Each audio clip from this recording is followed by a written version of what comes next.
Menaxhimi i qëndrueshëm i peshës. Këshilla, mjete dhe mbështetje për një rrugtim të shëndetshëm. 7 vende ku mund të gjeni mbështetje në udhëtimin për humbje peshe. Të nisesh në një udhëtim për humbje peshe mund të jetë emocionalisht dhe fizikisht sfidues. Nuk je vetëm. Ja ku mund të gjesh ndihmë. Mjeku ose dietologu mund të ndihmojnë me plane ushqimore dhe këshilla mjekësore të personalizuara. Psikologu ose terapisti, mbështetje për ushqyerjen emocionale dhe ndryshimet e sjelljes. Grupet mbështetëse, online apo fizike. Ndarja e përvojave ndihmon në motivim dhe përgjegjësi. Familja dhe miqt. Mësoj si të jem përkrahës në vend të kritikues. Aplikacione dhe forume për menaxhimin e peshës, si MyFitnessPal, Nom apo Reddit, komunitetet të ngjashme. Trajner personal apo klube fitnessi ofrojnë udhëzim praktik dhe mbështetje fizike.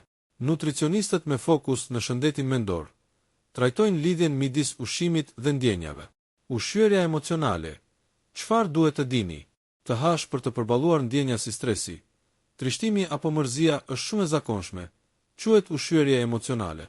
Ja si ta dallosh dhe si të përballesh. Shenjat. Uria që vjen papritur, dëshira për ushqime të caktuara, zakonisht të ëmbla apo të kripura, ngrënie pa ndaluar kur i ngopur. Shkaqet. Ankthi, mërzia, vetmia, zakone të vjetra, shpërblim emocional. Zgjidhje të mundshme. Mbaj një ditar për të ndjekur emocionet dhe zakonet e të ngrënit. Zëvendëso ushqyerjen me teknika të relaksimit si frymarrje e thellë, ecje, bisedë me dikë. Mos u ndëshko, vëzhgo veten me mirëkuptim, jo me gjykim. Dieta dhe shëndeti mendor. Si ndikojnë tek njëra tjetra?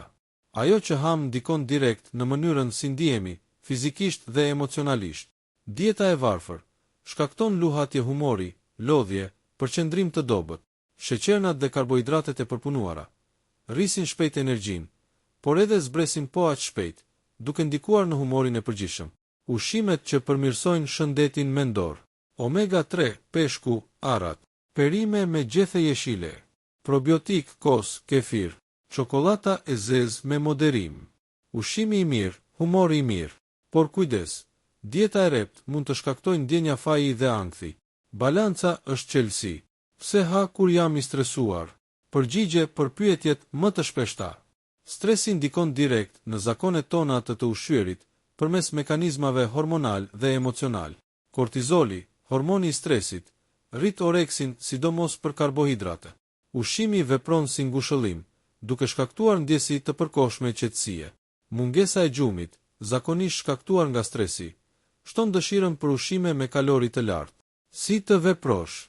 Identifiko shkaqet e stresit dhe gjej mënyra të tjera për ta përballuar: shkrim, ecje, meditim. Mos e ndalo plotësisht ushqimin e ngushëllimit, por konsumoje me vetëdije dhe kufi. Krijo një rutinë të qëndrueshme ditore për të shmangur vendimet impulsive.